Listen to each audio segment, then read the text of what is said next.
नमस्कार साथीहरु, म रवि कुमार र यहाँहरु सम्पूर्णलाई हाम्रो यस UvAdvice च्यानलमा स्वागत छ। साथीहरु, के तपाईहरुलाई एउटा नयाँ खतरनाक गोप्य कुरा थाहा छ? तपाईको इमो एकाउन्ट ह्याक भएको छ। हो, तपाईले सही सुन्नुभयो। कसैले तपाईको इमो एकाउन्टलाई ह्याक गरेर चलाइरहेको छ र यसको बारेमा तपाईलाई कुनै अत्तो-पत्तो नै छैन होला, जसले गर्दा भोलि बिहान तपाईको जीवन बर्बाद हुन सक्छ। यो मेरो ग्यारेन्टी रहेको छ भन्नाले सबैभन्दा पहिला तपाईले मलाई एउटा कुरा भन्नुस् के तपाईले पनि आफ्नो मोबाइलमा चाहिँ यो इमो एपलाई इन्स्टल गरेर अहिले चलाइरहनु भएको छ। यदि तपाईले पनि प्रत्येक दिन देश तथा विदेशबाट आफ्नो श्रीमती, गर्लफ्रेन्ड लगायत आफ्नो साथीभाइ, इष्टमित्रहरुसँग इमोमा चाहिँ च्याट अथवा कुराकानी गर्नुहुन्छ भने अब चाहिँ तपाई एकदमै सावधान हुनुपर्ने हुन्छ। नत्र भने भोलि बिहान तपाईमाथि अनेकौं सपनामा पनि नसोच्नै नसक्ने खालको थुप्रै समस्याहरू आउनेछ। त्यसै कारणले गर्दा आजको यो भिडियो चाहिँ जसले आफ्नो मोबाइलमा चाहिँ यो इमो एपलाई चलाउने गर्नुहुन्छ अथवा तपाईहरु सम्पूर्ण इमो प्रयोगकर्ताहरुको लागि आजको यो भिडियो एकदमै महत्त्वपूर्ण रहेको छ। किनकि साथीहरु, आजको यो भिडियोमा मैले तपाईहरुलाई बताउने छु तपाईले अहिले चलाउँदै गरेको तपाईको इन्स्टल रहेको यो इमो एप भित्र लुकेर बसेको तीनवटा यस्तो सोच्नै नसक्ने खालको खतरनाक गोप्य सेटिङको बारेमा र यी तीनवटा खतरनाक गोप्य सेटिङलाई हिजो मात्र इमोले चाहिँ आफ्नो इमो एपमा अपडेट गरेको छ, जुन चाहिँ हामी सम्पूर्ण इमो प्रयोगकर्ताहरुको लागि एकदमै महत्त्वपूर्ण रहेको छ। त्यो कसरी हो भन्दाखेरि अब चाहिँ तपाईले इमो भित्र लुकेर बसेको ती तीनवटा नयाँ गोप्य सेटिङद्वारा इजिली तपाईले पत्ता लगाउन सक्नुहुन्छ कि तपाईको इमो एकाउन्ट ह्याक भएको छ कि छैन भन्ने कुरा र सँगसँगै यदि बाइ चान्स भनौं तपाईको इमो एकाउन्ट ह्याक भएको छ भने त्यो अवस्थामा चाहिँ तपाईले इजिली आफ्नो ह्याक भएको त्यो इमो एकाउन्टलाई चाहिँ यहाँ सुरक्षित बनाउन सक्नुहुन्छ र सँगसँगै तपाईले चाहिँ आफ्नो श्रीमती, गर्लफ्रेन्डसँग इमोमा गरेको च्याट अथवा कुराकानीलाई पनि अरु कसैले हेर्न नमिल्ने अथवा हेर्न नसक्ने बनाउन सक्नुहुन्छ, जसले गर्दा तपाईले आफ्नो श्रीमती अथवा आफ्नो गर्लफ्रेन्डसँग इमोमा गरेको कुनै पनि कुराकानी चाहिँ यहाँ लिक हुने छैन। यो मेरो ग्यारेन्टी रहेको छ। त्यही भएर आजको यो भिडियोलाई एक सेकेन्ड पनि स्किप नगरिकन अन्तिमसम्म हेरेर मलाई साथ दिनु होला। यदि तपाईले पनि इमो भित्र लुकेर बसेको ती तीनवटा नयाँ खतरनाक गोप्य सेटिङको बारेमा डिटेलमा जान्न चाहनुहुन्छ भने यो भिडियोको तलपट्टि रहेको यो लाइकको बटनमा एकचोटि टच गर्नुस् र त्यसपछि यता साइडमा रहेको यो रातो सब्स्क्राइब बटनमा एकचोटि टच गर्नुस् र सँगसँगै आएको यो घण्टीको आइकनमा पनि एकचोटि टच गरेर यहाँ यो अल भन्ने अप्सनमा क्लिक गर्नु होला अथवा टच गर्नु होला र त्यसपछि अब चाहिँ तपाईले यहाँ तलपट्टि देख्न सक्नुहुन्छ एउटा बक्स रहेको छ। तपाईले चाहिँ यो बक्समा टच गरेर यहाँ लेख्नु पर्ने हुन्छ IMO स्पेस TIPS र त्यसपछि योहरुमा एकचोटि टच गर्नुहोस्।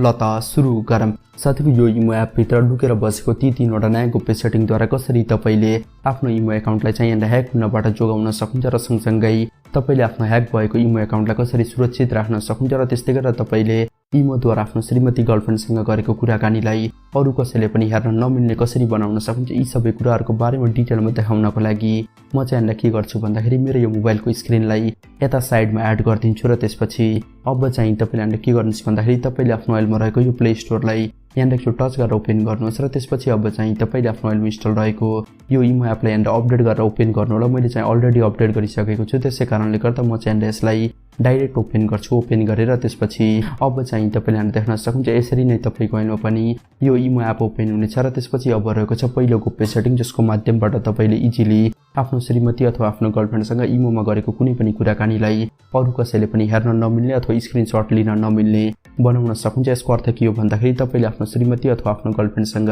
इमोमा यहाँ सिक्रेट च्याट गर्न सक्नुहुन्छ। त्यसको लागि तपाईले यहाँ के गर्नुस् भन्दाखेरि तपाईले आफ्नो श्रीमती अथवा आफ्नो गर्लफ्रेन्डको नाममाथि एकचोटि यसरी टच गर्नुहोस् र त्यसपछि अब चाहिँ तपाईले यहाँ तलपट्टि यता साइडमा देख्न सक्नुहुन्छ एउटा प्लसको आइकन रहेको छ। तपाईले चाहिँ यसमा एकचोटि टच गरेर तपाईले यहाँ के गर्नुस् भन्दाखेरि तपाईले यता साइडमा यहाँ देख्न सक्नुहुन्छ सिक्रेट च्याटको एउटा अप्सन रहेको छ। तपाईले चाहिँ यसमा एकचोटि यसरी टच गर्नु होला र त्यसपछि अब चाहिँ तपाईले यहाँ देख्न सक्नुहुन्छ तपाईको मोबाइलमा पनि एउटा यस्तै नै प्रकारको सेटिङ ओपन हुनेछ अथवा इन्टरफेस ओपन हुनेछ र त्यसपछि अब चाहिँ तपाईले यहाँ के गर्नुस् भन्दाखेरि तपाईले आफ्नो श्रीमती अथवा आफ्नो गर्लफ्रेन्डलाई कुनै पनि मेसेज पठाउनु भयो भने त्यो अवस्थामा यहाँ के हुन्छ भन्दाखेरि तपाईको श्रीमती अथवा तपाईको गर्लफ्रेन्डले तपाईले पठाएको त्यो मेसेज हेर्न साथ यहाँ डिलिट हुनेछ र सँगसँगै तपाईले आफ्नो श्रीमती अथवा आफ्नो गर्लफ्रेन्डलाई के मेसेज पठाउनु भएको छ त्यो मेसेजको कसैले पनि यहाँ स्क्रिनशट लिन सक्ने छैनन्, जसले गर्दा तपाईले इमोमा चाहिँ आफ्नो श्रीमती अथवा आफ्नो गर्लफ्रेन्डसँग गरेको सबै कुराकानी यहाँ 100% सेफ र सेक्योर हुनेछ अथवा लिक हुने छैन। र त्यसपछि अब रहेको छ दोस्रो गोप्य सेटिङ, जसको माध्यमबाट तपाईले इजिली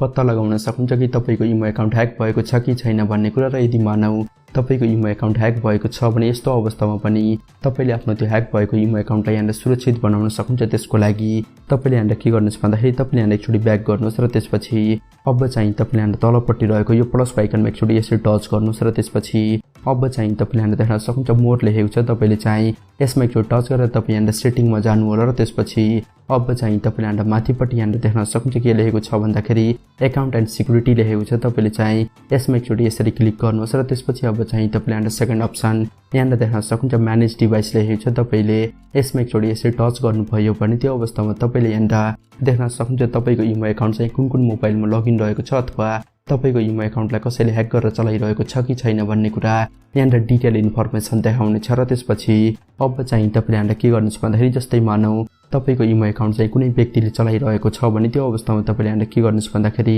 जुन कुनै पनि तपाईको मोबाइल हैन अथवा जुन कुनै पनि यहाँनिर अरु व्यक्तिको मोबाइल नम्बर यहाँनिर अथवा मोबाइलको मोडेल यहाँनिर देखाइरहेको छ। तपाईले त्यो व्यक्तिको मोबाइलको मोडेल नम्बरमाथि एकचोटि यसरी क्लिक गर्नुहोस् र त्यसपछि अब चाहिँ तपाईले तलपट्टि रहेको यो डिलिट भन्ने अप्सनमा एकचोटि यसरी क्लिक गर्नुहोस् र त्यसपछि अब चाहिँ तपाईले यो डिलिट भन्ने अप्सनमा क्लिक गर्नुभयो भने त्यो अवस्थामा यहाँनिर के हुन्छ भन्दाखेरि तपाईको त्यो ह्याक भएको इमो एकाउन्ट चाहिँ यहाँनिर त्यो व्यक्तिको मोबाइलबाट अटोमेटिक लग आउट हुनेछ जसले गर्दा तपाईको इमो एकाउन्ट यहाँनिर 100% सेफ र सेक्युर हुनेछ र त्यसपछि अब रहेको छ तेस्रो गोप्य सेटिङ जसको माध्यमबाट अब चाहिँ तपाईले इजिली इमोमा चाहिँ आफ्नो साथीभाइहरुसँग अथवा यहाँनिर ग्रुपमा चाहिँ आफ्नो विचारहरु साटासाट गर्न सक्नुहुन्छ। यसको अर्थ के हो भन्दाखेरि अब चाहिँ तपाईले यहाँनिर अडियो क्लब हाउसलाई जोइन गर्न सक्नुहुन्छ। त्यसको लागि तपाईले यहाँनिर के गर्नुस् भन्दाखेरि तपाईले यहाँनिर दुईचोटि ब्याक गर्नुस् र त्यसपछि अब चाहिँ तपाईले यहाँनिर माथिपट्टि सेकेन्ड अप्सनमा देख्न सक्नुहुन्छ यहाँनिर एउटा यस्तो माइकको जस्तो आइकन देखाइरहेको छ। तपाईले चाहिँ यसमा एकचोटि यसरी क्लिक गर्नुस् र त्यसपछि अब चाहिँ तपाईले यहाँनिर तलपट्टि यहाँनिर देख्न सक्नुहुन्छ यहाँनिर विभिन्न